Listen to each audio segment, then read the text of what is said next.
Nos complace recibir esta mañana a José Ignacio Paliza, el joven presidente del Partido Revolucionario Moderno, una de las renovaciones, una de las renovaciones de la política nacional de los últimos tiempos.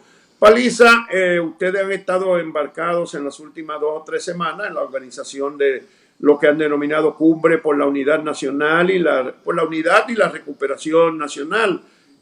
Tengo entendido que esa cumbre culmina ya este fin de semana después de estar recorriendo el interior del país en encuentros provinciales. Resúmenos lo que han hecho hasta ahora y qué es lo que viene en el fin de semana, por favor. Bueno, en realidad, don Juan, ante todo, buen día. Cuando inició la crisis sanitaria hace ya algunos meses, el Partido Revolucionario Moderno propuso al país la necesidad de generar un espacio en donde pudiéramos conversar sobre las soluciones a la propia crisis sanitaria y el relanzamiento del país una vez culminaran o cesaran las razones que dieron origen a la propia crisis. Ese espacio de unidad, de articular ideas sin colores, proponíamos que lo convocara el Poder Ejecutivo, lo convocara el propio presidente, porque entendíamos que él, como en su calidad de primer mandatario del país, era quien tenía la vocación principal para invitar a ese gran esfuerzo de unidad nacional, lo que de alguna manera llamamos un gobierno de unidad nacional, no para compartir el gobierno per se, sino para que las acciones que se implementaran fueran construidas entre todos. Habían algunas en aquel momento que eran difíciles de tomar y que requerían de un apoyo quizás mayor desde el punto de vista de lo integral de la decisión para hacerlas posibles. Lamentablemente ese espacio no se generó. El gobierno dominicano prefirió atender la crisis por sí sola y en la medida que avanzó el tiempo entendíamos oportuno nosotros generar ese espacio. Y el compañero Luis Abinader, nuestro candidato presidencial, tuvo la visión de organizar esa cumbre.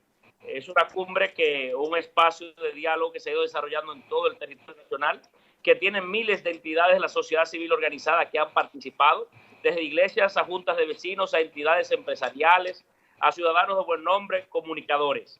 Y entonces en el próximo fin de semana lo que planteamos es la conclusión de lo que ha sido la recopilación de esas ideas, de esas propuestas que ha tenido el pueblo dominicano delegar en los organizadores de alguna manera para poder conceptualizar dónde estamos hoy y hacia dónde queremos ir.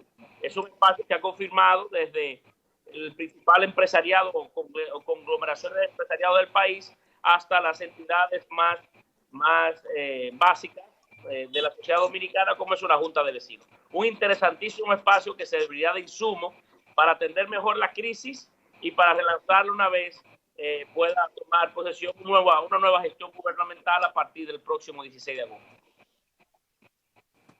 Bueno, pero tal vez podamos saber cómo va a ser. Hay un encuentro en algún local, se van a juntar. ¿Cómo va a ser la culminación de esa cumbre?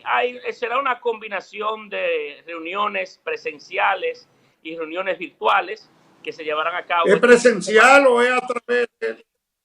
No, hay algunas que serán presenciales. El culmino de la cumbre será presencial y algunas reuniones o intervenciones virtuales, adecuándonos a la realidad que vive el país hoy en relación a esta crisis y al uso de las tecnologías que están tan de moda como consecuencia de la misma. Y será una combinación de ambos con una gran conclusión que dará el compañero Luis Abinader sobre los temas y tópicos que se han tratado en esta cumbre. Debo decirles que han participado más de 2.000 entidades de la sociedad civil de todo el país. Ayer conversaba con un buen amigo que articuló la de San Pedro de Macorís, donde allí solamente participaron 73 entidades de la sociedad civil, para ponerles un ejemplo. Ha sido un maravilloso espacio de conversación apartidista que hemos podido lograr en espacios que no son propios de la organización política nuestra, porque esto no es un evento de esa naturaleza, es un evento mucho más incluyente y que busca generar soluciones y alternativas. ¿La agenda cuál es específica? Bueno, ¿Y cuál es la metodología? Parece que es un evento que parece muy grande. Bueno, se ha ido dando a conocer a través del tiempo. Yo le pido a los interesados que puedan accesar a las propias cuentas de las redes sociales y en la cuenta de internet de la Cumbre por la Unidad y la Recuperación Nacional. Allí pueden encontrar todas las aristas, elementos a tocar, personas que intervendrán, la metodología que se ha utilizado, dónde se ha desarrollado.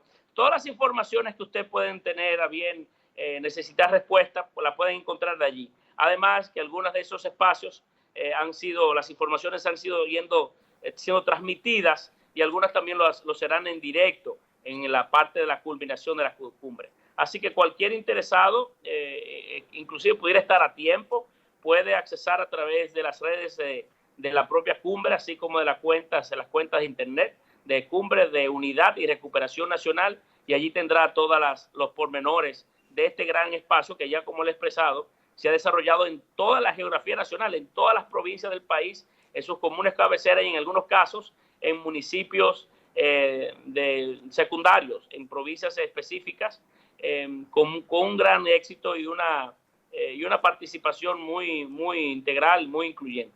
Mira, estamos a 30 días de las elecciones, 30 y tantos días de las elecciones, en el tránsito final de la misma. Son momentos de mucha información, de cierta tensión, en donde cada uno de los proyectos políticos presenta sus ideas y tiene sus estrategias.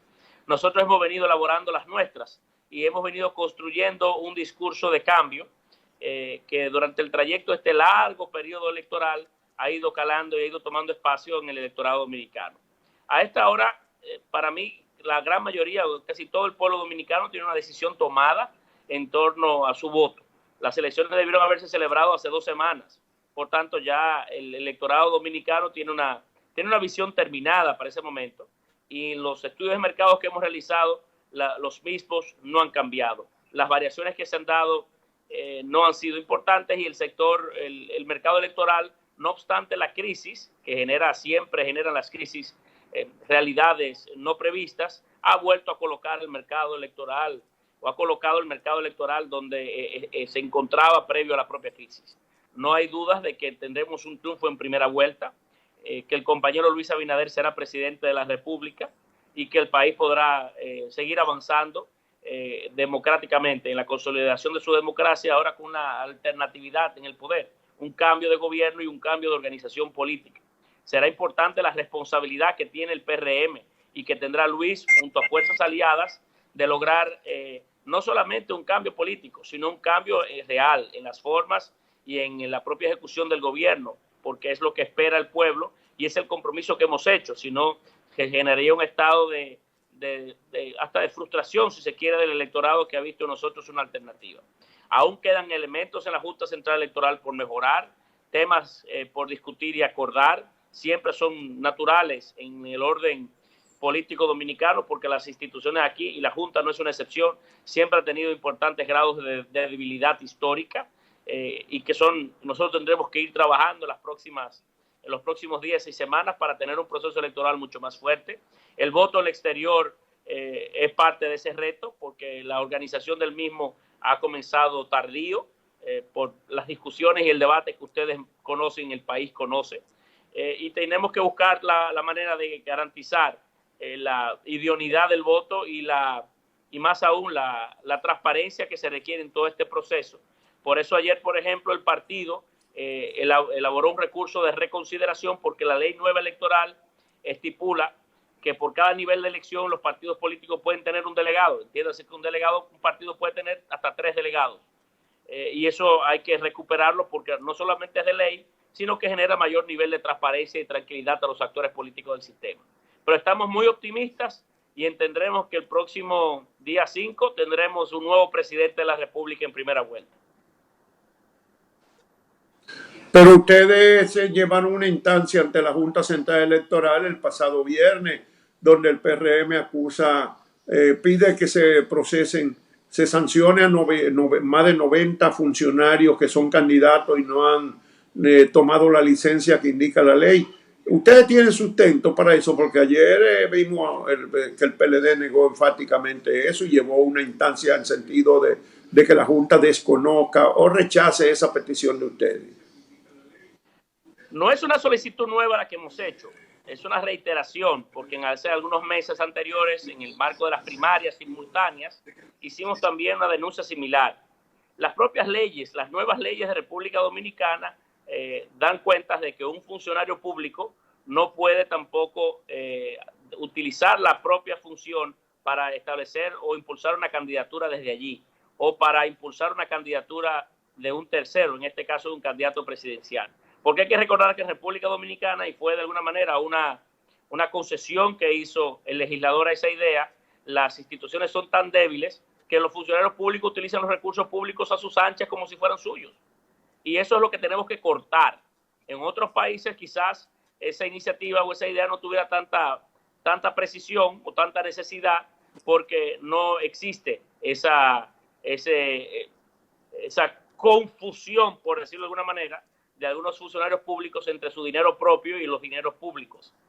Pero la ley es muy clara y lo que intentamos nosotros es generar eso, que los actores políticos, no solamente del oficialista versus opositores, sino dentro del propio oficialismo, puedan haber las competencias más naturales, equilibradas entre los actores, y que el dinero, sobre todo el dinero público, no se imponga en cada uno de los procesos electorales. Le pondré un ejemplo y con esto termino esta pregunta. El caso de la compañera vicepresidenta de la República actual. Nuestra propuesta no es que bajo ninguna circunstancia cese sus funciones como vicepresidente. Eso es un derecho constitucional que el pueblo le otorgó.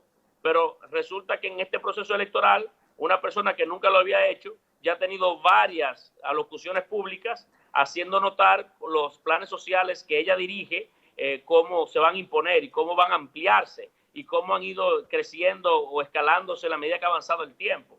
Eso no, hay una clara alusión a los usos de esa función que ella ostenta hoy en el marco de su candidatura a repetir en el mismo cargo. Esas son las cosas que nosotros tenemos que vencer y romper en el mercado electoral dominicano para que los procesos sean más equilibrados.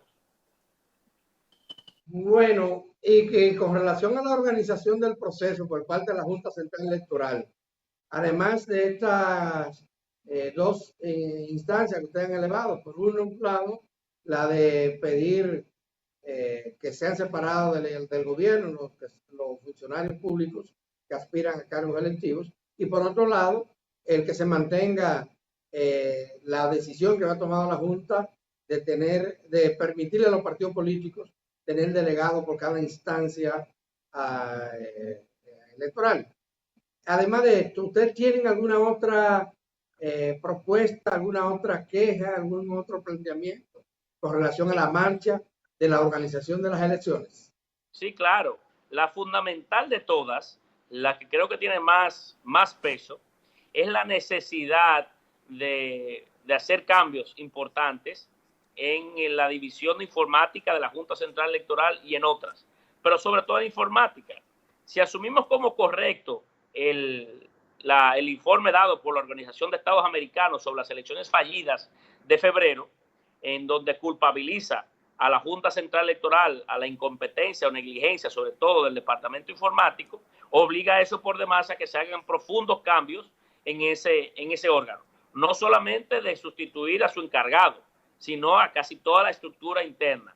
Hemos hecho algunas propuestas y estamos pendientes de respuestas, porque la estructura que falló en el montaje de esas elecciones sigue allí, casi de manera intacta. Han podido cambiar algunas figuras, trasladar otras a otros espacios.